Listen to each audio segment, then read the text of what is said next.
Você está ouvindo o podcast do dia 29 de setembro de 2021 no Brasilidade. Aqui conversamos com Miriam Amber a respeito das pedras brasileiras e de sua joalheria no Brasil. Peregrina. Sou uma arqueóloga do tempo, uma peregrina a escavar as preciosidades do planeta. Onde encontro essas relíquias? Acho que são elas que me encontram. São elas que estão ali, silenciosas, discretas, aguardando o momento de um olhar atento que as tire do esquecimento, do anonimato. É como se elas estivessem hibernando num sono profundo. Podem estar numa vitrine, numa prateleira empoeirada de um antiquário, ou mesmo escondidas numa gaveta qualquer de uma loja de armarinho, num bairro de periferia. Um botão antigo sem casa para entrar, uma ficha de jogo de madrepérola sem cassino, lâminas de leque fechadas pelo ar-condicionado, mas que ressuscitaram numa joia bonita. Uma semente caída na rua, um pedregulho interessante que fazia parte de um paralelepípedo na calçada, hoje asfaltada. Um pedaço de madeira, um achado sem fim, um encontrar. Corajosa e pioneira, jornalista, artista plástica, designer, Miriam Amber considera-se do mundo, mas é curitibana com fortes raízes em Mafra, Santa Catarina, onde viveu durante quase 12 anos, seus primeiros 12 anos de vida. Nathan e Lea Mamber, imigrantes poloneses, vieram ao Brasil em 1946 e estabeleceram-se em Mafra. 3 anos depois, nasce Miriam Mamber. Sua família abre o armazém Casa do Povo, um armazém de secos e molhados. Jornalista formada pela Escola de Comunicação e Artes, a ECA, na USP, formou-se em Artes Plásticas pela FAAP, História da Arte e Arqueologia na Universidade Hebraica de Jerusalém. Durante a sua bem-sucedida carreira de designer joalheira, além das inúmeras atividades de mãe, esposa e avó, continuou e continua estudando. Visitou inúmeros cursos de gemologia, entre eles no Instituto de Gemologia de São Paulo, identificação de diamantes na HRD em Antuérpia e, ultimamente, até cursos de Ikebana, no Japan House em São Paulo.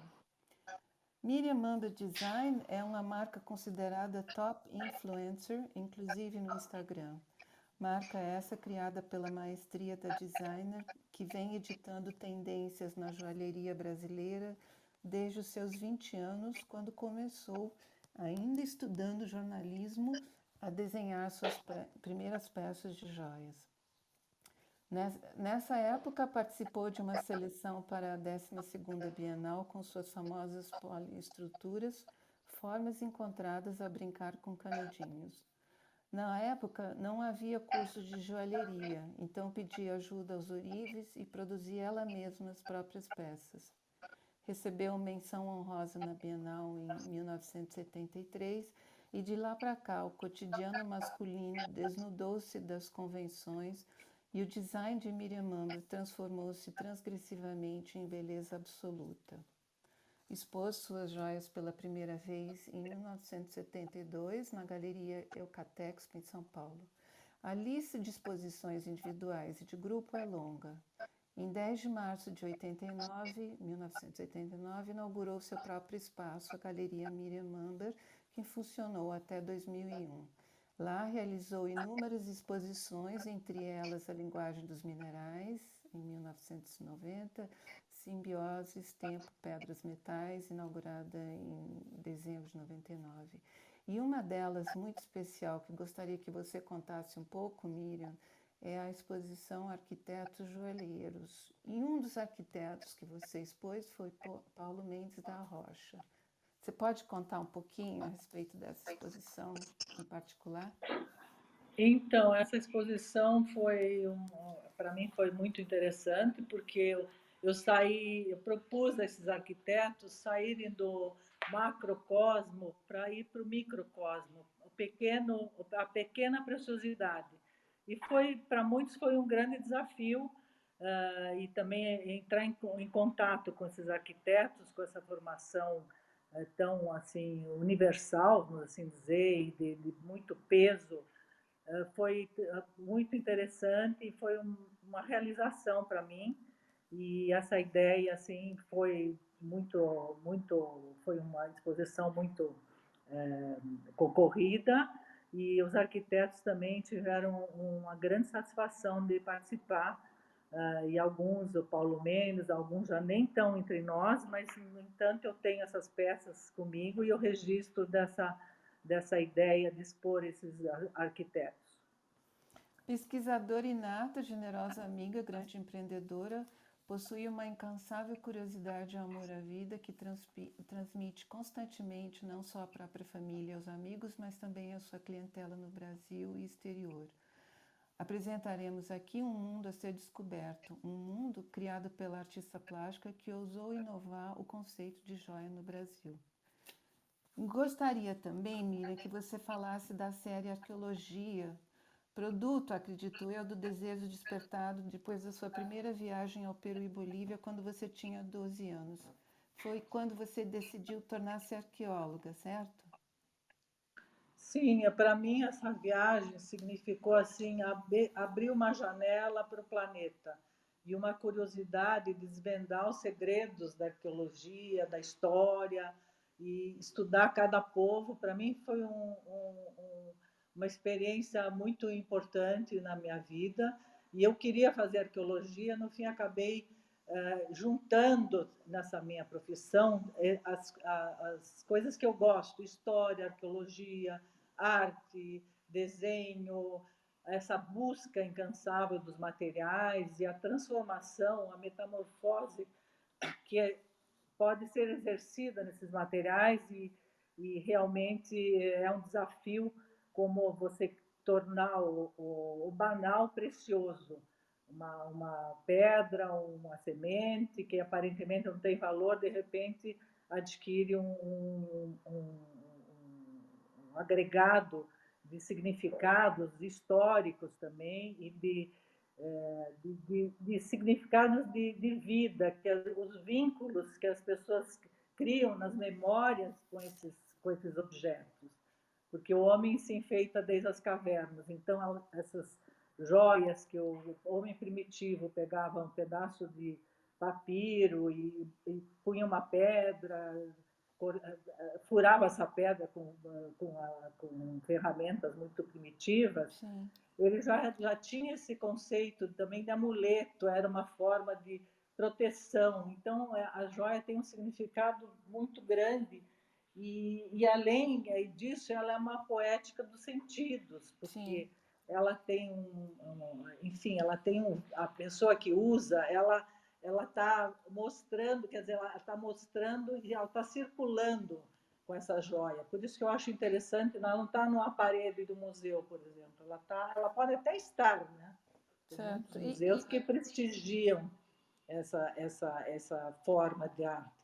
Mas esse circular das pessoas e o despertar da curiosidade, se a pessoa está usando um fóssil de 196 milhões de anos, isso desperta, e é uma piece of conversation. A pessoa pode começar uma conversação a partir de uma peça. Onde você achou? O que é isso? Qual é o significado? Como é bonita, é uma forma interessante. Eu acho que isso é uma coisa que me fascina, esse compartilhar dessas descobertas. Sim. Isso é uma coisa que eu gosto muito de quando eu tenho esse feedback da pessoa que está usando.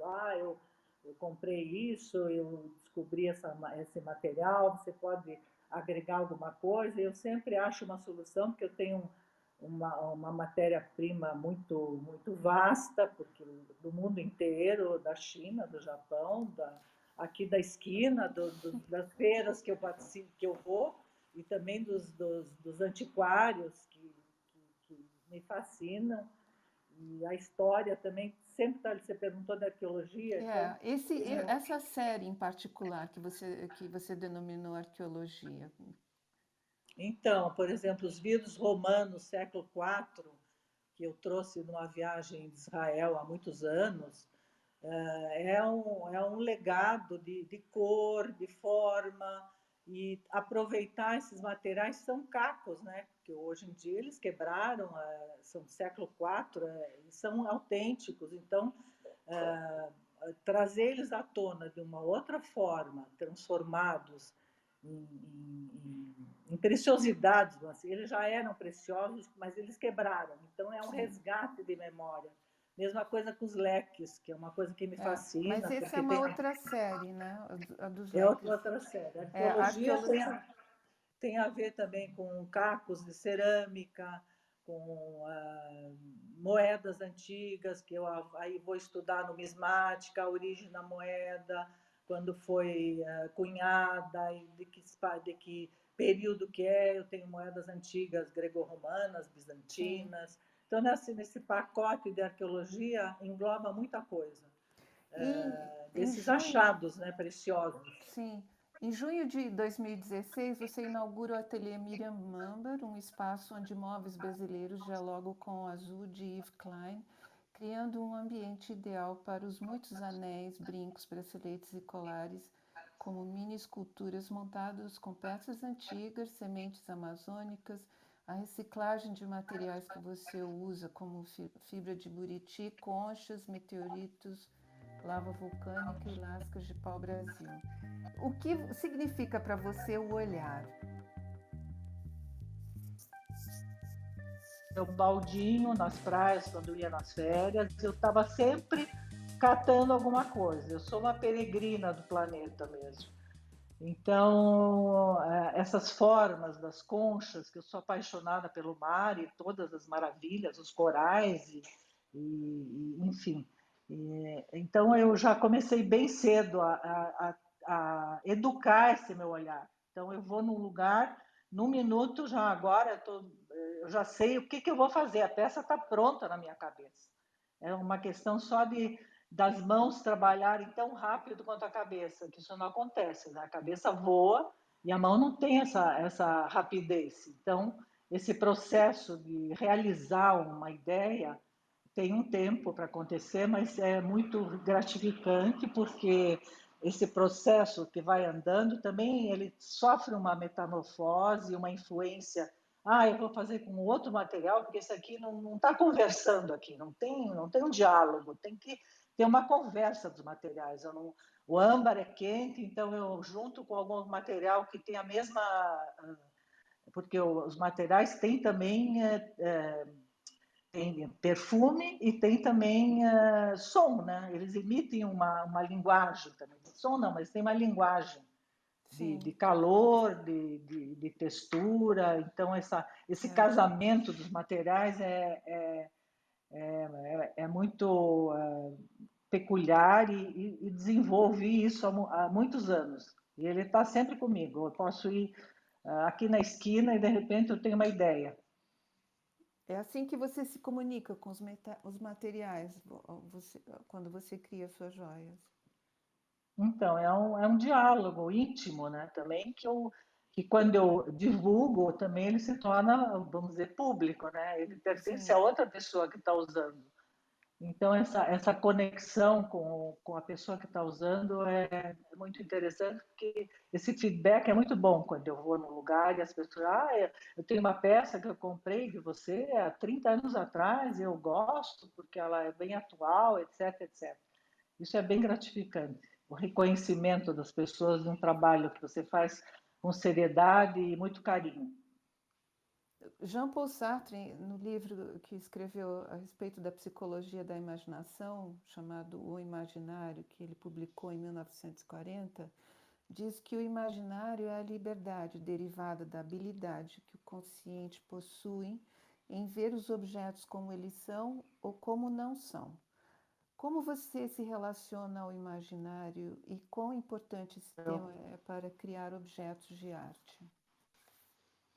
O imaginário é a chave de tudo no processo criativo, né?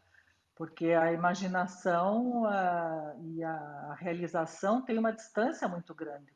E a liberdade de poder usar esse material da forma que você acha que você consegue e sabe fazer é muito peculiar, e essa liberdade eu entendi um pouco, esse dito do Sartre, eu preciso ler com mais atenção. O imaginário é a liberdade derivada da habilidade que o consciente possui em ver os objetos como eles são ou como não são. Aqui você acaba fazendo essa viagem criativa, né? Então, como não são, porque eu já vejo a transformação dele, né? Eu já Exato. vejo que ele não é aquele material primeiro, ele já tem um agregado, ele já tem uma outra voz, vamos assim dizer, né? Sim. Então, esse link da imaginação e da realização é muito interessante como é que esse processo, eu nunca tinha pensado, agora eu vou começar a pensar nesse assunto. Eu tenho aqui várias fotos suas e as formas, né? Todas as formas que você desenvolve, você tem um trabalho com laranjas, com cestaria, Carambolas. carambolas que eu amo. Ervilhas.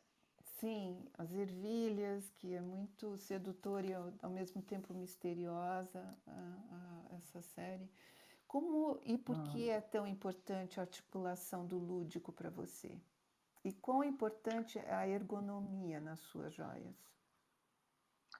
Porque o lúdico é o movimento, então eu gosto das coisas que podem ser transformadas e também que a pessoa que está usando, ela participa dessa joia, ela não é uma pessoa estática, que não usa e pronto. E também o diferencial da joia comercial assim, essa ergonometria é muito importante, porque ela vai ser usada, ela tem que ser confortável, tem que ser uma coisa que a pessoa que use e ter, ligado ao corpo, né? Ligado ao corpo humano, claro. E então é muito Harmônico. é uma ponte da harmonia, e essa conversa dos materiais é muito importante, porque eu sinto, me bate assim um santo, não sei da onde, e eu sei que aquilo lá vai ficar bom e vai dar certo. Então, é interessante observar a tridimensionalidade e o movimento dos materiais que você alcança quando você cria suas obras de arte. Eu gostaria que você falasse também um pouco a esse respeito. Interessante observar a tridimensionalidade e o movimento dos materiais que você alcança quando cria suas obras de arte. Gostaria que você falasse um pouco a esse respeito também. Então, eu estou aqui no livro com uma peça que eu acho muito interessante, que é o movimento puro e a participação do usuário também. É o meteorito, que o meteorito é uma coisa espacial, certo? Vem do céu. E eu descobri por acaso Sumiu, Miriam. uma Você descobriu série, por acaso, porque eu estava trabalhando minha mesa branca é lotada de materiais, e por acaso tinha um meteorito e o imã, claro, foi casar com o meteorito. Falei, nossa, que sacada boa essa, porque eu posso fazer formas geométricas no meteorito e as pessoas podem trocar as formas, né? Então, o Sim. problema é quando duas comadres vão num lugar e aí o meteorito, o ímã passa para outra, entendeu? Não pode chegar muito perto de ninguém nem dar um abraço. E aí, esse aí foi um fascínio, e eu desenvolvi várias formas, tomando partida de Miró, de Kandinsky, de Calder, porque as formas, elas migravam de um corpo para outro, né? Então, é uma coisa que é dinâmica da participação da pessoa também, né?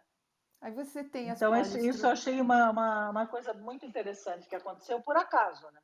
Sim. Por acaso aconteceu isso.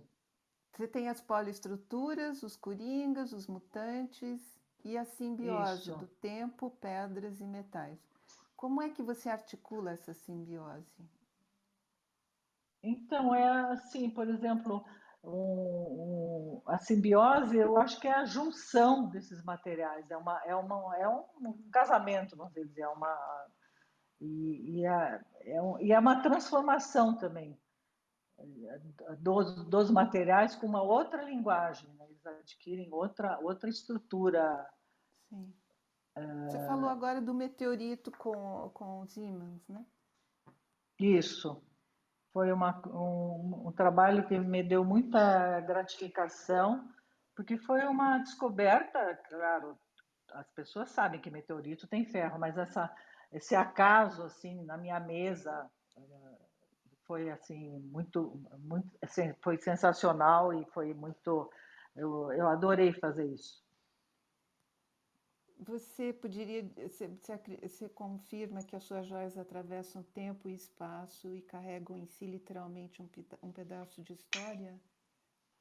Oi, Você então acredita nessa afirmação? eu acredito, porque elas são transformadas, né? Você falou das suas clientes nesse momento. Então, as pessoas que usam as minhas peças, né? Que tem uma interlocução com o cliente. E esse retorno, assim, é muito gratificante porque elas me dão essa alegria de dizer que elas têm uma peça muito antiga que ainda é atemporal, elas estão usando ainda hoje. Então, tem casos em que elas trazem também, né? Algumas peças que lembram algum momento na vida delas ou que tem um significado pessoal também, não? Então, a memória é muito importante. E a pessoa que traz uma pedra que ela comprou, que ela ganhou de uma pessoa querida, ela quer incorporar na vida dela, quando ela sai, ela quer colocar a peça, né? Então, perdi o fio da meada. Por que você usa que elas É, atravessam o tempo? Você de repente tem como um caco de vidro romano que se transforma num objeto contemporâneo, né? certo. E também quando a pessoa que vem pedir uma joia, ela traz uma coisa que tem memória para ela, tem um significado, não é algo impessoal enfim, que todo mundo está usando e que está na moda. Eu sou meio contra o estar na moda. Eu acho que isso, a moda, ela é temporária, né? Eu acho que isso é uma Sim. coisa que fica com as pessoas. Eu acho essa a diferença de moda e uma joia com significado, com memória. Essa é a grande diferença. Por que você usa as araucárias, bem como a espiral, no seu logotipo? E elas significam os dois símbolos, uma bandeira de vida? Então, a araucária é muito ligada à minha infância, né? Da Santa Catarina. Tem muitas araucárias e a própria forma dela é espetacular, é um cálice, né? E ela é ligado à minha memória, né? Quando eu era menina, minha mãe sempre me chamava a atenção, olha essas árvores como são lindas. Ela que foi a pessoa que me abriu o olhar para o mundo, porque ela era Sim. muito observadora e tinha também talento. Ela desenhava, a letra dela era maravilhosa, a influência dela no meu trabalho é muito grande. Então, e eu também, eu vou falar um pouco do armazém, do Não, depois, armazém depois, da... depois, depois, Depois, depois. Por favor, depois. É, tem outras coisas que eu acho que precisam ser faladas antes, que a espiral no seu logotipo, por exemplo. Então, porque a espiral é um símbolo muito forte, né? Acompanha a humanidade desde os primórdios das cavernas, né? Então, a espiral está sempre na arte, né? Em todas as manifestações de alquimia, de espiritualidade, ela é uma forma muito, muito marcante, né? E quando eu fui fazer meu logotipo, a pessoa que fez tirou da minha assinatura as duas espirais. Então isso ficou muito forte e eu também sou ligada nas amonitas, né, os fósseis Isso. do período Jurássico, que é uma espiral, né, que significa a passagem do tempo, e 196 milhões de anos não é pouco, é muito. É, Então, acho que a espiral é isso, é um significado da vida. alquímico, espiritual da vida, né? Do começo, meio e fim, né? Como Sim, tudo, né? sim. Como a origem do homem é sempre uma espiral que vai. Então, a espiral é esse significado muito forte, né? Inclusive na religião judaica, o Ano Novo, o pão que se come no Ano Novo é uma espiral, porque é uma continuidade, né? Ele significa uma evolução.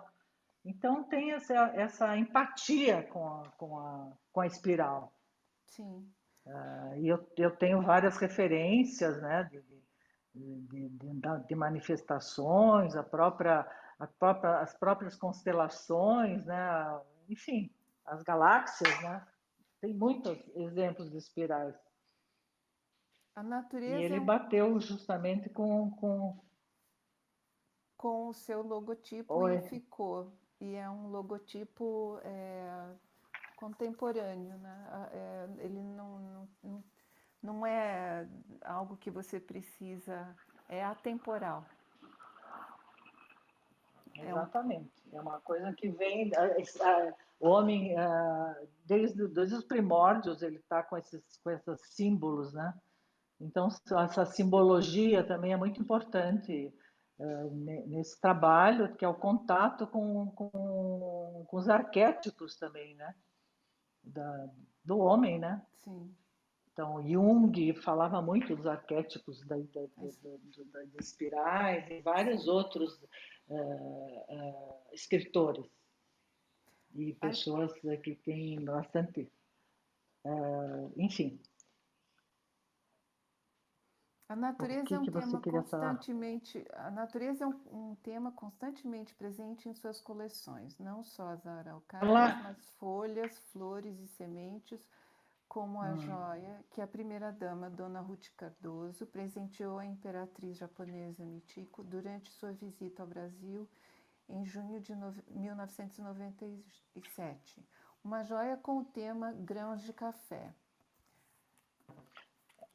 Então, essa joia foi uma encomenda de Itamaraty, que eles queriam uma simbologia do Brasil, porque os japoneses foram os primeiros plantadores de café, eles que trouxeram o café para o Brasil, e era justamente quase 100 anos da imigração japonesa. Então, eles queriam simbologia brasileira do grão de café, e eu fiz assim essa joia em 3 dias, porque é, é um broche para usar é um obidome, que é um broche para usar no kimono japonês. Então, eu fui na Liberdade, entrei numa lojinha e perguntei para a mulher o que é um obidome. Ela, eu trouxe do Japão uma senhorinha. E aí ela me mostrou e eu fiz a simbologia do café em pedras brasileiras, em turmalina. Fiz o pau-brasil, é o fundo da, da, do, do abdômen, né? E Sim. também ele pode ser transformado num colar. E eu sei que essa imperatriz, ela tem uma casa enorme só dos presentes que ela ganhou. Enfim, não sei se ela gostou ou não, isso não tive esse feedback. E Mas foi você, um desafio, porque eu fiz muito rápido, que era 3 dias para entregar. Isso foi numa sexta, eu tinha que entregar na segunda-feira. Aí eu corri no meu lapidador e ele fez as turmalinas, enfim, em forma de café, que era uma encomenda muito especial que eu não podia deixar de fazer, né? uma honra também, né? Uma honra, claro. Foi muito, muito especial essa. Inclusive, quando eu fui para o Japão, que eu fiz um pouco de exportação para lá, a bandeira era que eu fiz a joia para a imperatriz japonesa. Isso é um acontecimento lá, porque eles têm o maior respeito por ela, Sim. pela família real inteira, né? É. Então foi muito bom ter feito essa peça. Em 2010, a revista Wallpaper, líder na área de lifestyle, fashion e design, publica na matéria intitulada Highlights from Brazil's Jewelry Design Scene, Miriam Amber has distinguished herself by working with unusual materials. You are as likely to see coffee bean set in gold as you are an ancient coin or piece of fossil. The result is to elevate even the non-precious materials to mini works of art. Our favorite are her necklaces made from preserved native tree fungus edged with gold. Como é que você começou a fazer essa série com fungos? Então, a observação do fungo, da cor maravilhosa, né, laranja, e me fascinou, e a própria, como secar esse material, como deixar ele mais perene, porque um fungo é uma coisa vegetal que não tem resistência, mas então eu achei um jeito de passar um verniz especial e aí eles não bichavam e então aí até hoje. Então essa transformação de um material banal, vamos assim dizer, né, que você acha ele é custo zero, vamos assim dizer, mas se agregar ouro e valorizar, ele fica importante. E é Então, um objeto brasileiro, né?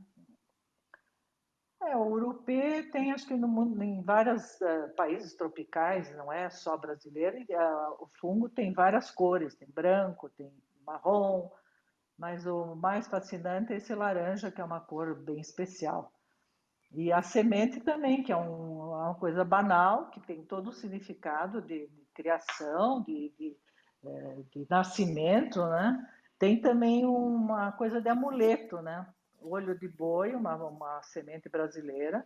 As pessoas carregam, também tem o olho de cabra, que tem a cor vermelha com preto, que no fim tem o significado também do yin e o yang, e outra vez a simbologia e a analogia com o espiritual e também do amuleto, né, da sorte, que está sempre presente, vamos assim dizer.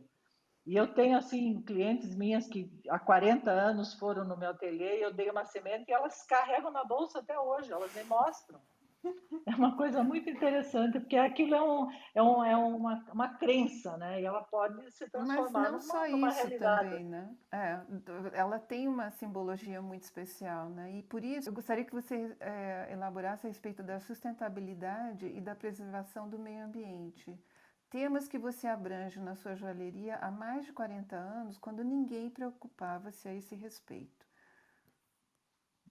Então, eu acho que é mais a valorização desses materiais, né? Eu adoro o Krasber, né? E eu acho que ele foi um pioneiro brasileiro desse respeito à natureza e dessa descoberta dessas preciosidades da nossa flora e das nossas raízes, né? Então, tem pessoas que são assim iluminadas, vamos dizer, e fazem esse respeito ao meio ambiente. O Krasby tinha quase 100 anos, quer dizer, ele começou isso, 100 não, acho que 90 e pouco. Ele começou isso há muito tempo que ninguém nem sonhava com sustentabilidade. Então, eu acho que eu vou nessa linha bastante de respeito, né, da natureza, de preservar e trazer esses materiais para as pessoas também darem valor para isso, que é uma coisa que passa desapercebida, mas ela tem uma grande importância. E eu vejo também que as pessoas ficam até mais atentas quando elas veem eu falar, ou quando elas manipulam o meu livro, elas ficam esse olhar eu empresto esse olhar para elas porque eu venho cativando ele há muitos anos. Então, é muito gratificante isso também. Para você, o elemento luz, assim como a água e o solo, as árvores e os fósseis fazem parte importante, não é, no seu trabalho. A luz é muito ligada às pedras, né? Porque as pedras, elas têm enfim, elas são transparentes, coloridas, e a luz, a, a, a incidência da luz nas pedras é muito importante. Então, um, um, um, uma opala, por exemplo, tem uma riqueza de cores, que é um arco-íris maravilhoso. Então, a luz é importante. Se eu tô com uma luz fria, ela tem uma. Se eu estou no sol, fora as star, as que têm a estrela, as safiras, as rubis, que você olha na luz do sol e ela é uma estrela refletida. E como você movimenta, ela tem assim um efeito da luz. E quando eu lapido também as pedras, eu vejo muito essa coisa da luminosidade, elas emitem uma energia também, né? E, enfim, a luz tem muito a ver com as pedras, eu acho, com a lapidação de pedras, que depende de como você lapida, a luz fica diferente, a cor da pedra ela muda, né? Então Sim. é isso que eu vejo a luz. E aí o fluxo da água? Então a pessoa também, quando Você ela colocou as peças na água?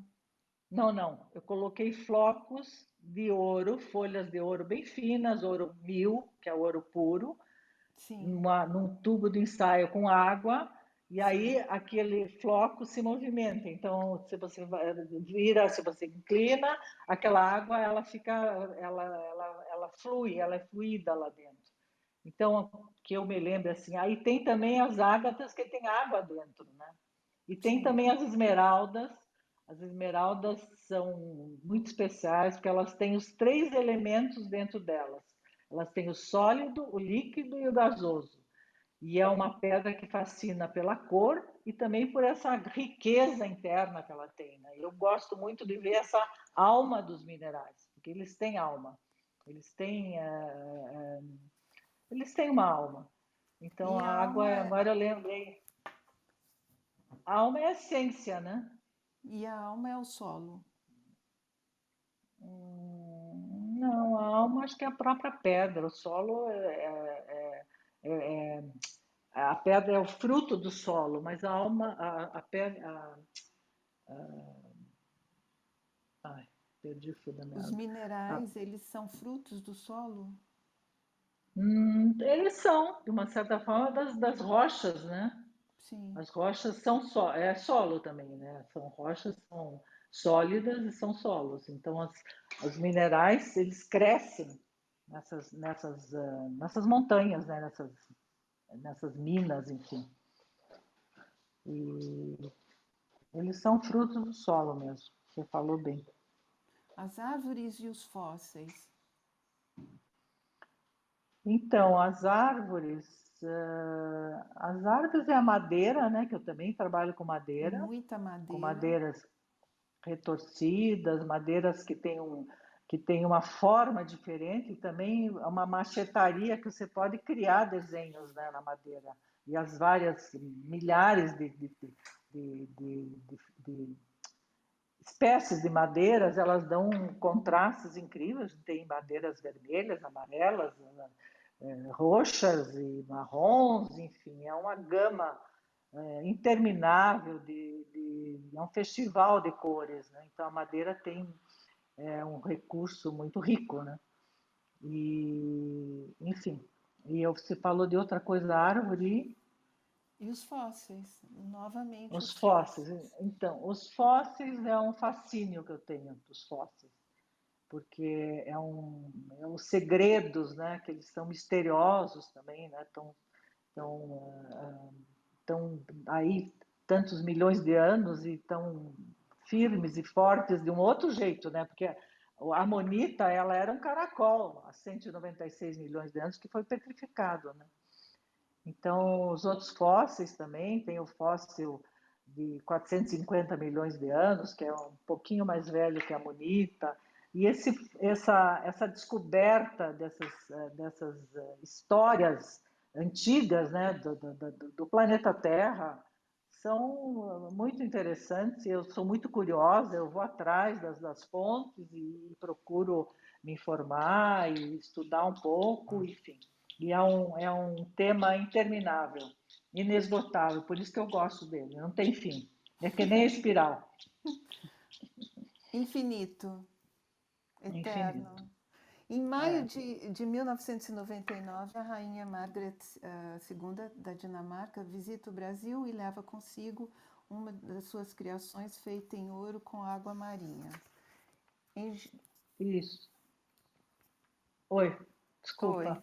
se você contar um pouquinho também de como isso aconteceu. Hum. Então, eu fiz uma peça da água marinha, mas foi interessante, porque eu pesquisei água marinha, mas eu não lembro assim de alguma coisa especial, tão especial quanto a do Japão. Não Sim. teve assim um significado muito grande para mim. Eu fiz uma peça e o Itamaraty comprou, enfim, mas não tenho assim um significado muito forte. Em junho de 2017, você fez parte do projeto Precious Brasil, em Las Vegas, desenvolvido pelo Instituto Brasileiro de Gemas e Metais Preciosos, em parceria com a Apex Brasil, Agência Brasileira de Promoção de Exportações e Investimentos. Você foi uma das 18 marcas brasileiras a expor na Couture de Las Vegas e JCK Las Vegas. Pedras brutas em seu estado natural, mesclas de cores, diversidade de materiais, como fósseis da pré-história, transformados em efêmeros adornos que nada mais são do que objetos de arte, lhe garantiram, na ocasião, a indicação ao prêmio na categoria Innovative. E aí? Então, nessa mostra, era uma mostra comercial e tinha um concurso, e eu lapidei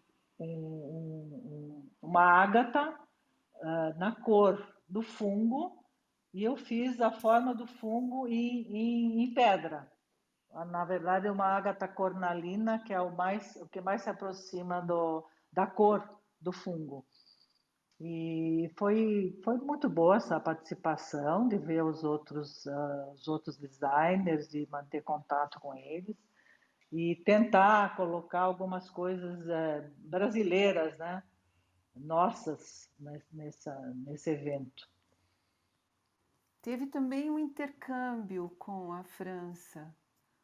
A- Foi a- uma exposição de algumas peças, era junto com outros designers brasileiros, mas não teve, acho que era o Ano Brasil na França, alguma coisa assim, mas isso faz muito tempo, sim. nem estou lembrada mais. O Brasil é tido como um dos países mais ricos em pedras preciosas. Onde encontram-se as principais jazidas? Só em Minas Gerais e Bahia? Não, tem vários lugares, tem Opalas do Piauí, tem vários Goiás, Rio Grande do Sul é forte nas drusas, nas ágatas. Nosso país é maravilhoso, é um solo abençoado e bonito por natureza, né? E, enfim, temos o privilégio de ter todas essas maravilhas aqui na nossa terra, mas infelizmente não é muito valorizado. Nós temos poucos museus de pedras e quando temos são museus que não têm assim uma iluminação, aí não tem uma valorização. E a gente tem que ver pedras brasileiras fora do Brasil. Agora eu vim de Nova York, uma exposição sobre cristais, pedras brasileiras no Museu de História Natural. Eu não sei, mas acho que uns 40% das pedras eram do Brasil. Sim. Ficava muito brava quando eu via isso. Brasil, Brasil, as turmalinas maravilhosas, peças muito especiais que deixam levar daqui, quer dizer, são preciosidades que nós nunca mais vamos recuperar. Sim. E é muito triste isso, né? Mas infelizmente é a nossa realidade, né? Os museus e a cultura e tudo é tudo meio, né? Deixado de lado, sei lá.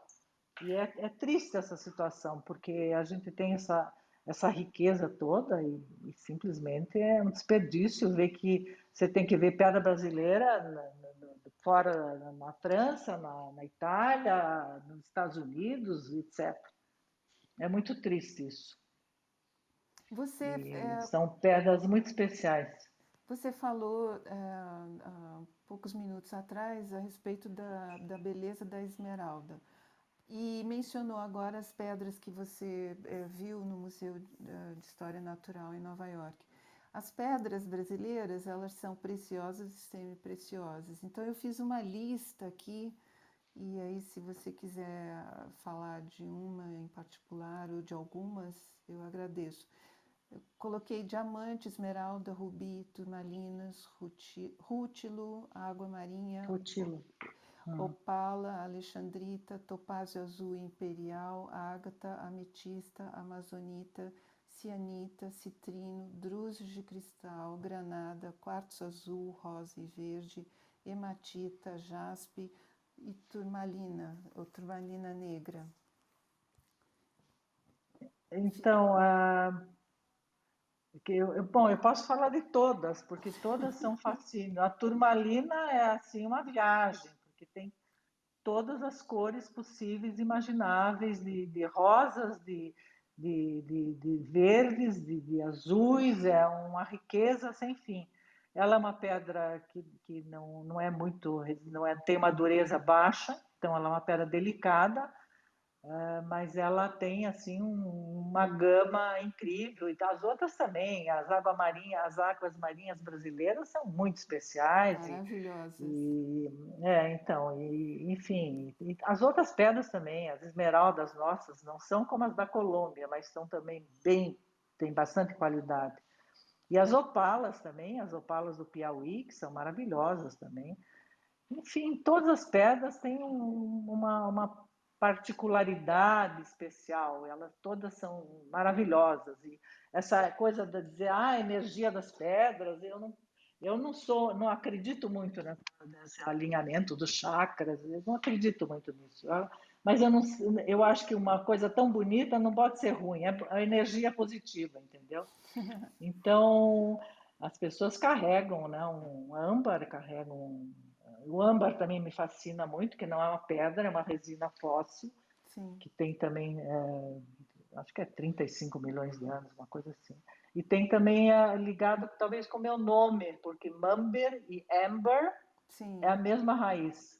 E é justamente meus pais da Polônia, dessa região do Báltico, que o âmbar é original. Quer dizer, tem alguns aqui na República Dominicana, mas a qualidade do âmbar da Rússia e do Mar Báltico são cores espetaculares, conhaques e amarelos claros, enfim. E fora que elas carregam também os bichos, né, dentro. Tá. São animaizinhos que estavam voando e foram capturados pela resina fóssil, que é uma resina do pinheiro, que pinga. Então o bichinho ficou encapsulado lá e está até hoje aqui conosco, entendeu? E Como é os que âmbares com os bichos, com os animaizinhos, são os mais caros, porque eles são mais difíceis de achar. Então você tem que procurar uma formiga, tem vários, uma mosca, enfim. É uma viagem o âmbar. Fora ele é muito gostoso de pegar, ele tem um toque muito agradável.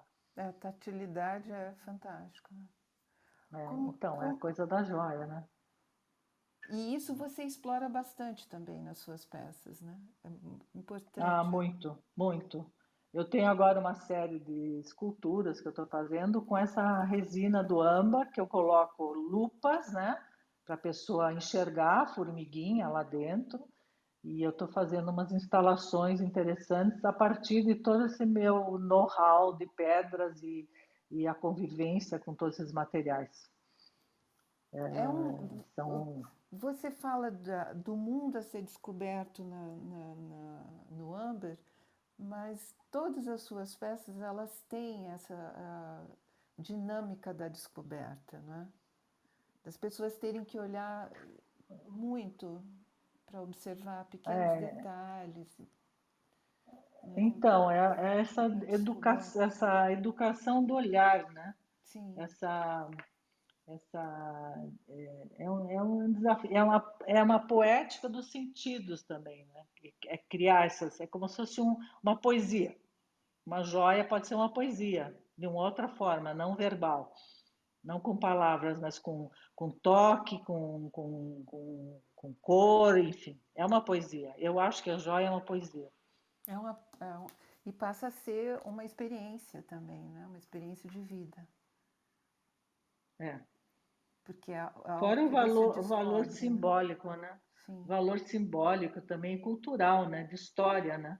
sim. E, enfim. Voltando às pedras, como se pode escolher as pedras certas para uma peça de joia?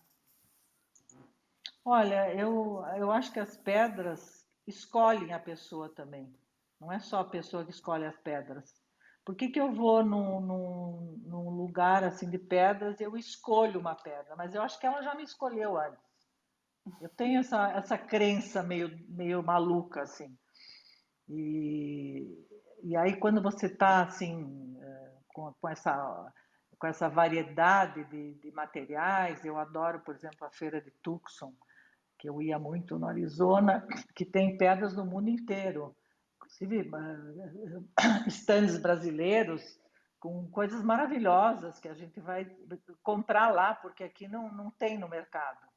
Então, essas feiras com materiais maravilhosos do mundo inteiro é uma Disneylândia para mim, eu adoro, porque são descobertas em cada banca que eu vou.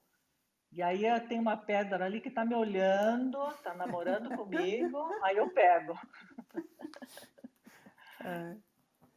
A sua amiga e grande jornalista Lilia Schwartz, ela escreve no livro, né, no seu livro de Miriam Mamber, um capítulo com o título Criar, Recriar, Inovar. Numa abordagem antropológica, ela fala dos acessórios como símbolos sociais que só depois de usá-los passam a ter um conteúdo e uma linguagem como a de um talismã ou a de um livro aberto a inúmeros atributos culturais. E considera você uma intérprete do Brasil. E eu gostaria que você falasse sobre isso também. Então, intérprete do Brasil nesse sentido de divulgar um pouco o nosso material tão rico, né? E, e a Lili, uma antropóloga de peso, né, no Brasil, uma voz importante aqui, ela definiu muito bem o meu trabalho e citou, por exemplo, que um, um dito do Machado de Assis, que as coisas só são previsíveis quando já aconteceram. Então, eu entendo muito isso, que a joia aconteceu e ela foi previsível na minha cabeça, porque eu já tinha pensado nela. Então, ela aconteceu porque eu pensei nela, ela é previsível. Então, ela colocou questões muito interessantes sobre a bricolagem, né? Não é a partir do, eu não faço o desenho, eu pego o material e faço. Então, é um processo diferente de criação que eu desenvolvi desde que eu sou pequena, entendeu? Sim. De pegar o material e, de repente, uma concha que eu achei, eu mando fundir com ouro e, de repente, ela se transforma num anel. Então, essa transformação, né, corriqueira de um material que está lá na praia, de repente tem uma outra história dela nela. Enfim, ela enriquece, ela fica importante. Ela é importante como concha quebrada, mas ela fica mais importante porque aí as pessoas vão valorizar também ela mais, né? Não é Sim. só uma concha, ela tem outro veia, né? E Ela também passa a material ser um brasileiro. adorno, né? Ela passa a ser um adorno, não? O material brasileiro também que me fascina é o capim dourado. Eu ainda quero fazer uma coleção com capim dourado porque é um produto que só tem aqui no Brasil e ele tem recursos incríveis de cor e ele é dourado mesmo, é um capim dourado. E outras coisas da nossa terra aqui que são maravilhosas. Também o marfim brasileiro, que é, como é que chama aquela pedra? Meu Deus, esqueci. Ah, esqueci do marfim brasileiro. enfim, outros produtos do nosso solo que são maravilhosos, né? E aí você já toca no ponto do adorno, né? Que essas peças elas transcendem e transformam-se em adorno. E em 99, em março de 99, você fez uma exposição com a Elise Steca e o a Francisca Botelho, sorry. Francisca Botelho, os três fizeram uma exposição a respeito do adorno, né? Mas sabe que eu nem lembro disso? Nem Na, lembro dessa é, exposição. Acho que Adorno também tem essa você, conotação um pouco da joia como conceito de joia, é um pouco assim relegado a um segundo plano, vamos assim dizer, porque não é arte e não é moda. Então, o meu produto, eu fico mais ou menos entre uma coisa e outra. E, e é um certo, assim, não é desleixo, mas um certo pôr em segundo plano. Mas a gente vê na arte artistas Picasso, Dalí, enfim, Miró, vários deles fizeram joias incríveis. E hoje em dia tem vários artistas, Jeff Koons, outro, como é que ele chama? O Andy Warhol, Damien Hirst, Amish Kapoor, todos eles fizeram joias. Então a joia não é um produto menor, ela pode ter uma importância, né? E o Bard dava muito valor à joia, mas agora já não temos assim alguém que possa dar uma certa evidência da joia diferenciada da joia comercial. A gente não sim, tem um padrinho, vamos assim dizer, né? O né, Bard tinha a esposa dele, a Lina, ela fez joias, e, enfim, ela fez o MASP, fez joias, ela também fez uma joia com a água marinha, espetacular, e, enfim, a joia não é uma arte menor, na minha opinião. nessa época, essa exposição ela aconteceu no Galpão de Design e inspirada em adereços de tribos africanas e asiáticas. E aqui a jornalista, inclusive, cita que assim, as três designers partiram dos materiais, formas e arquétipos presentes em algumas peças tribais do colecionador Christian Jack Haynes para criar as suas peças. E, e a peça que você fez, eu achei super interessante, você se inspirou em um tapa-sexo feminino, em contas e casulos de besouro da tribo Kirdi, de Cameroons, para criar sua peça, um colar que concilia em formas orgânicas e articuladas, ouro escovado e casulo de besouro. Então, foi bem interessante porque eu me debrucei um pouco da arte africana, que é riquíssima, né? E as técnicas também, eles têm uma técnica de filigrana com ferramentas muito primitivas, eles fazem maravilhas, né? Porque hoje em dia você fazer joia com computador e vários outros recursos modernos é até mais fácil, né? Mas você fazer com um martelo e um alicate assim, primário, vamos assim dizer, é outra coisa, né? Sim. E a arte africana das joias é espetacular, fora que tem um significado também de casamento, enfim, tem toda essa linguagem de importância, né, do casamento, né, a ostentação, né, do poder, porque joia também é poder, né? Função Do poder cosmogônica também, né? Com o poder, o quando você poder, fala do poder, né? então, a joia também é poder hoje, né? As É. pessoas ficam fascinadas por joias, né? Mas aí a E diferença é. fora, fora, fora o valor do ouro, né? É uma Mas, forma de você mostrar o poder, né? mas você questiona isso no seu trabalho quando você entra nessa. Né? Você questiona o lado do status, né? Que você falou, não deixa de ser moda e passa a ser realmente um objeto.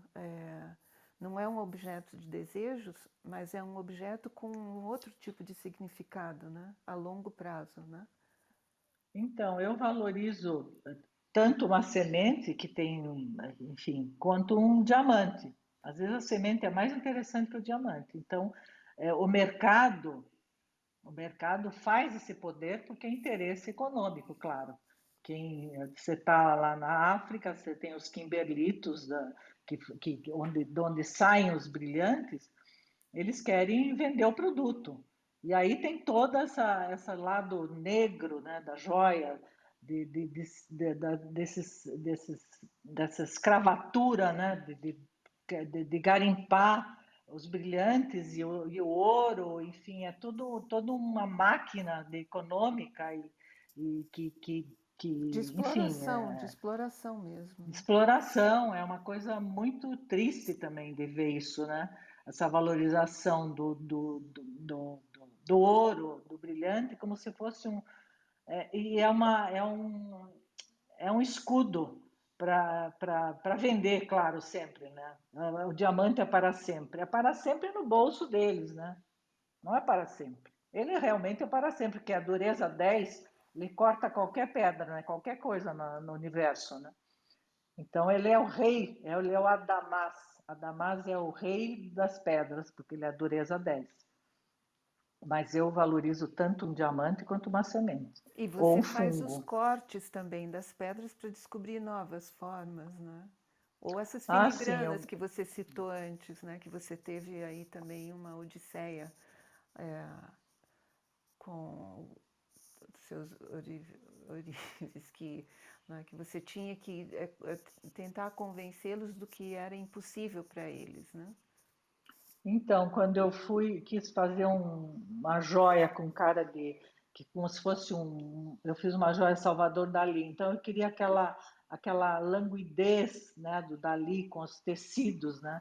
Então o cara falou, mas eu não sei fazer uma forma assim tão louca como a senhora está querendo. Não, mas eu vou te trazer um pedaço de seda, você vai olhar a seda e você vai fazer no cristal. E ele fez uma, duas, três vezes, depois ele acabou fazendo do jeito que eu Acertando. queria. Porque você pegar, transformar uma pedra em seda é um pouco complicado, né? E você Mas ele trabalha. conseguiu fazer. Ele conseguiu fazer. Conseguiu porque eu também fiquei em cima e eu sei um pouco de lapidação. Então enfim, cheguei num resultado que eu queria.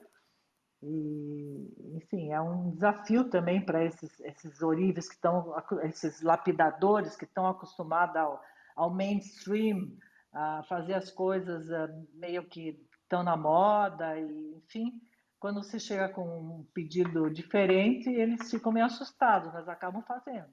Como é? Mesma coisa quando eu fiz a carambola, o meu Sim. ourives falou, mas como é que eu vou fazer carambola? Eu falei, vai na feira, compra uma carambola e veja como você faz. E a ervilha também, que eu fiz uma peça que chama The Pea and the Pod, que é uma peça que fiz para um Linda. concurso no Tahiti, que eu ganhei até um prêmio, que era uma ervilha e os grãos da ervilha eram pérolas negras do Tahiti, porque a proposta era divulgar as pérolas do Tahiti.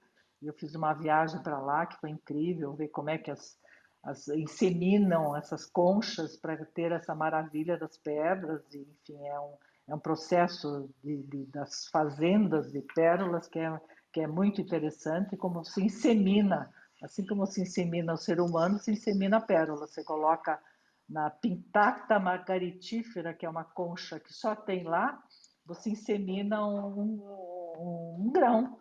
E aí ela vai crescendo e eles acompanham esse processo de crescimento, que às vezes pode durar 10 anos. Sim.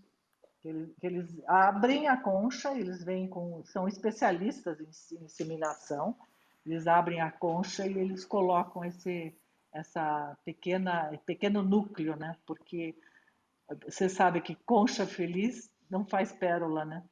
Então, o processo da pérola é dolorido, mas ele acontece. É um fruto de uma areia que entra na ostra. Então, E, todas essas peculiaridades são muito interessantes. É um universo para se descobrir. e é um universo masculino com pouca influência feminina ou existe hoje em dia um equilíbrio entre forças aí? Eu acho que é mais feminino. hoje em É dia? mais feminino, na minha opinião. Não, acho que talvez sempre, não sei. Não, os homens das cavernas usavam, eles usavam, não, Sim, isso é preconceito. ok. Não, os dois podem usar numa boa. Ok. E no mundo comercial, do backstage? Então, esse é um assunto meio delicado, porque você ter aceitação dessas propostas diferenciadas, enfim, é mais difícil. Mas é possível. Teve umas épocas antigas que eu tinha muita, enfim, que eu tinha mais, participava mais dessas coisas. Sim. Agora, Agora durante a pandemia, será que você se lembra da cera de abelha e do escambo que o seu pai fazia com os colonos? lembro muito, isso está na minha memória, porque quando eu sinto o cheiro do mel, isso me remete à minha infância, que meu pai tinha esse armazém. Agora eu posso falar do armazém? Ainda não. Eu perguntei isso por causa das máscaras que você fazia com a cera de Sim, abelha. eu fazia. Não, a cera não, eu fazia com os sacos que eram embalados a cera. Meu pai comprava a cera dos colonos e ele embalava em sacos de estopa, né? Sim. E eu pegava aqueles sacos e pegava a goma do armazém e goma de roupa e fazia máscaras, quer dizer, tipo africanas. Eu nem sabia onde é que era a África com 8, 10 anos de idade. E eu fazia essas máscaras que ficavam super. Eu acho que vou até refazer qualquer hora, porque era fácil, agora acho que vai ficar difícil fazer. Viu? Não sei, essas coisas da infância, quando são assim, muito instintivas e naturais, de repente, quando você fica mais velha, fica mais difícil, porque você não tem essa liberdade que você tinha quando você era menina, né? Mas era interessante esse contato com esse escambo do meu pai, que ele comprava a cera do colono e o colono gastava, enfim, comprava os produtos da loja. Então era uma troca, né? Que era muito comum. Tem uma passagem onde é mencionada a troca de tecidos, algodão, muito Então, interessante. a- era a troca pelas mercadorias, porque esse armazém era secos e molhados no interior e tinha qualquer coisa que se podia imaginar. Era cera de sapato, eram espelhos, era a seção de bijuterias que eu adorava brincar lá no Natal, as coisas de bola de Natal. Tinha tudo que se pode imaginar. E meu pai deixava eu manipular qualquer material. Eu terminava a minha lição, almoçava, terminava a minha lição e eu ia para aquele armazém que era uma descoberta total. Eu podia manipular todos os materiais que eu quisesse. Não tinha nenhum tipo de restrição. Era a liberdade total. Então eu pegava, fazia bolsas de cordas, fazia as máscaras, eu fazia um monte de coisas.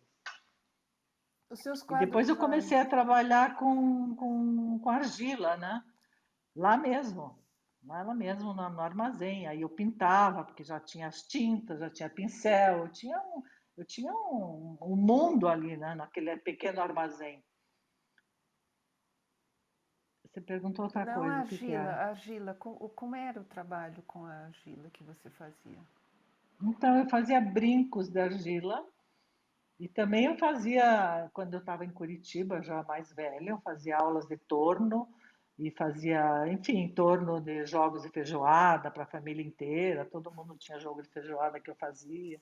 Enfim, várias outras coisas que eu fiz naquela época e eu tinha também acesso, quando eu fui para Curitiba, eu tinha a escolinha de arte no Colégio Estadual do Paraná, Sim. e eu também tinha acesso a tudo, a tintas, a pincéis, a telas, e eu passava meus recreios, ou até cabulava umas aulas para ficar lá na escolinha de arte. Então eu tive esse respaldo que me ajudou a crescer, né, nesse sentido, desde que eu era pequena. Os seus quadros joias, eles são um projeto que você iniciou em 2012. Esses Hum. quadros joias, eles são também uma continuidade dessa experimentação que você tinha enquanto menina durante a sua infância? Não, acho que é uma descoberta de agora, que eu achei que a joia ela pode ser transformada num quadro. Então, você tira ela encaixada numa pedra, numa ardósia, e você, quando você quer usar, você tira do quadro, usa, depois põe de volta. Então, ele tem dupla função, assim, quadro joia, né? E eu acho interessante porque ele adquire uma outra dimensão, outra vez, né? De estar na parede. E como é que você reaproveita? Você mencionou antes que a alquimia interessa muito. Como você reaproveita a fotografia que você coleciona junto às joias? Fotografia no que sentido? Das joias? Sim, você consegue juntar a joia com fotografia ou a fotografia é uma joia em si? Qual é o significado da fotografia para você? Bom, fotografia é os recursos fotográficos de uma joia, porque é o meu, eu não nossa, fiz alguns cursos de fotografia, mas não é o meu, não é o meu fotografo, sei lá, normalmente. Eu não vejo um vínculo assim, fora a fazer uma montagem para fotografar uma joia. Não vejo uma relação. Ou colecionar fotos antigas, fotografias antigas. Ah, isso sim, eu gosto de associar, por exemplo, eu fiz uma peça, um cristal que era um pão de açúcar, então eu coloquei uma fotografia do Ferré para juntar essa analogia do pão de açúcar, porque a natureza das pedras desenha coisas incríveis, né, com significados. Eu tenho até um alfabeto aqui de pedras com letras, né? E ele é inteiro, são pedras rústicas de rio, grandes, e elas têm todas as letras, né? De A a Z. E é uma linguagem, né, da natureza, né? O Sim, rio foi rolando e foi formando essas letras, né? sim. Então tem várias outras ligações, né, da pedra, né? No meio do caminho tinha uma pedra. Esse é do Drummond. E no E, meu meio do caminho tem muita pedra. e no meio do caminho tem as fotografias das pedras. Tem, tem, mas não necessariamente eu fotografar. Sim. Eu gosto de admirar os livros, e eu tenho livros com pedras incríveis, com ângulos e luzes, né? Porque a luz é muito importante na fotografar uma joia ou uma pedra, né? Sim. Ela pode adquirir várias linguagens, né? A E o, mesma peça, né? e o elemento memória também, né? Você organizou o livro e a Célia Valente escreveu a biografia da sua mãe, Lea Mamber. E você diz Isso. que você quis que meus filhos e netos soubessem a história de seus avós, de como eles chegaram ao Brasil e como conseguiram se fazer na vida. Essa biografia, bem como o seu próprio livro de imagens de suas coleções, a autora usa como material didático, né? Você, autora, você usa esses livros como uma fonte, material didático, quando dá palestras ou cursos ou entrevistas, como aqui a Cláudia Daê conduziu junto à Unibis em 2018. Se você quiser falar um pouco a respeito da biografia da Lea Mamber. Ah, tá. Então, essa história da minha mãe, que é uma história, eu sou filha do Holocausto, e tem toda essa carga genética, eu diria, né, de ouvir essas histórias dela, e eu quis realmente deixar um legado, né, para os meus filhos e netos saberem da história da avó e do meu pai também, né, que passou também a guerra, e das dificuldades que ela passou na Polônia e na Alemanha, como assim um exemplo de resiliência e perseverança, né? E ela ter vindo para o Brasil como imigrante em 1947 e ter construído uma família e passado esse legado para mim, particularmente desse olhar atento, né? Que é um legado que ela deixou, porque esse olhar está comigo e eu tento passar para os meus netos também. Fiz umas experiências com eles que foram bem gratificantes, deles fazerem histórias com as minhas pedras, com os meus fósseis, com os meus produtos, e eles fizeram coisas incríveis, uma surpresa mesmo. Então, cada neto tem uma caixa de histórias que eles levaram para casa e eles vão um dia lembrar desse olhar da avó. Então, você Então, armazena uma infinidade de materiais que vai encontrando ao redor do mundo. Diversidade é uma palavra-chave para a respeitosa viajante sedenta em descobrir novas culturas. Citações em inúmeros livros internacionais a respeito da joalheria no Brasil não lhe faltam. Você sempre é mencionada. E aí, como poço de conhecimento, você transmite tudo isso aos seus netos, né? E aí você cria essas caixas.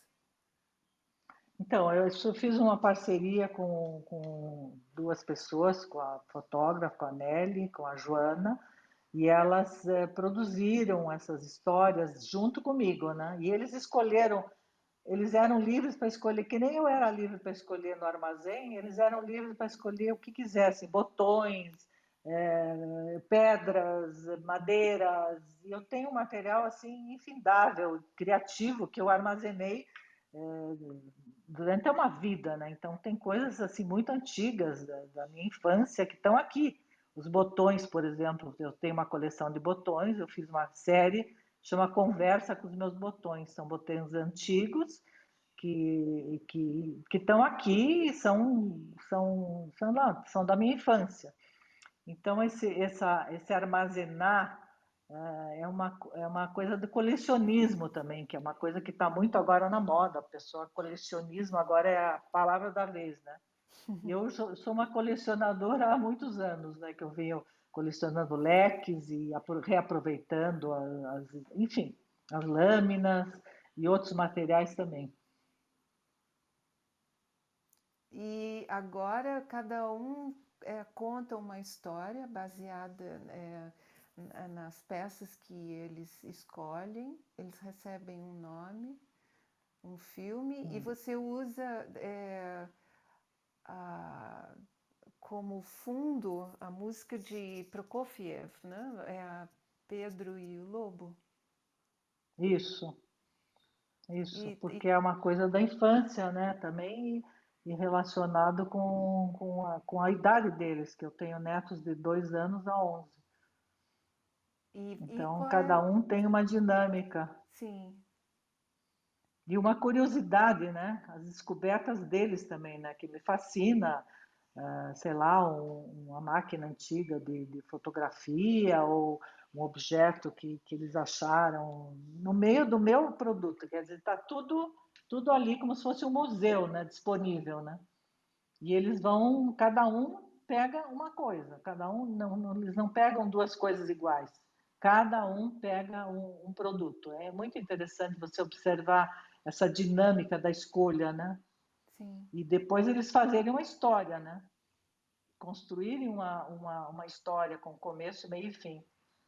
E eu fico feliz de poder passar esse conhecimento e essa curiosidade também para eles. Eu acho que um dia eles vão lembrar dessas histórias e vai ser muito gratificante para eles também. Assim como eu lembro da minha mãe olhar, pode ser que eles vão também associar.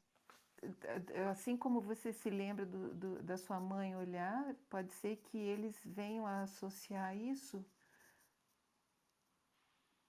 É isso, associar o olhar da avó, que eles não conheceram a bisavó, né? Sim. Que vai ser transmitir um legado, né? Isso que eu acho que é importante para mim. Eles terem essa lembrança, essa memória, né? de um momento de descoberta deles também, e eles também saírem para o mundo e usar esse olhar, né?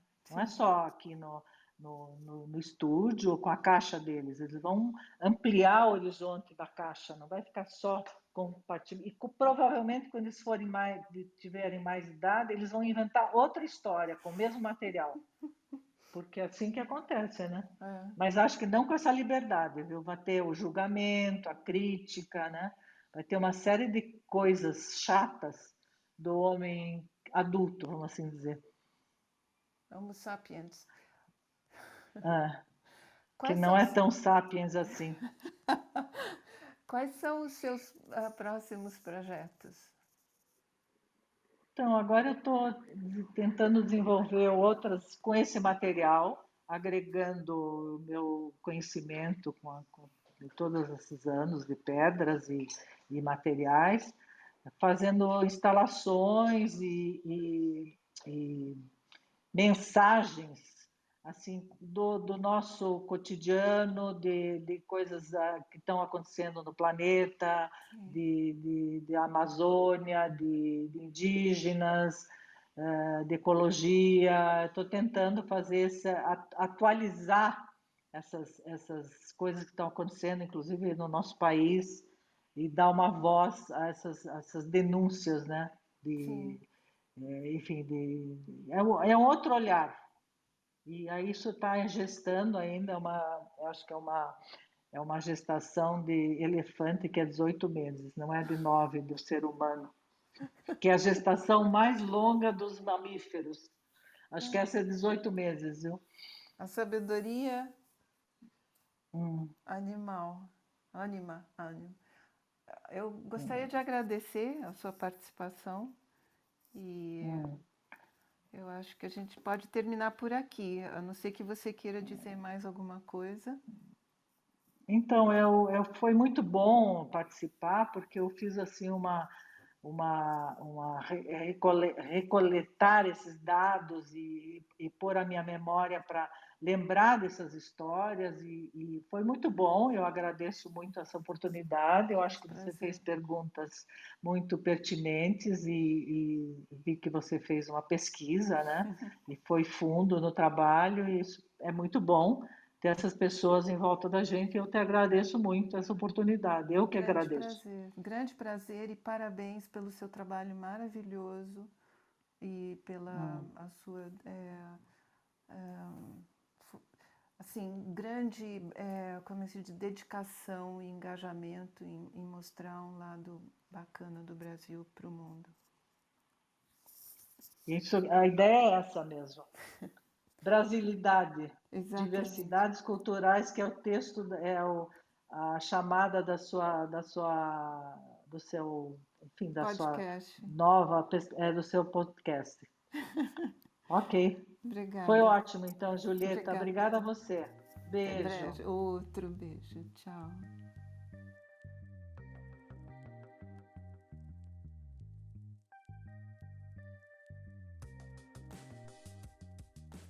Isso foi por hoje.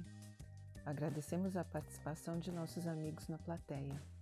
Na técnica, Luísa Rocha. Na edição, Amanda Martinelli. Gratidão por ter nos ouvido e até a próxima.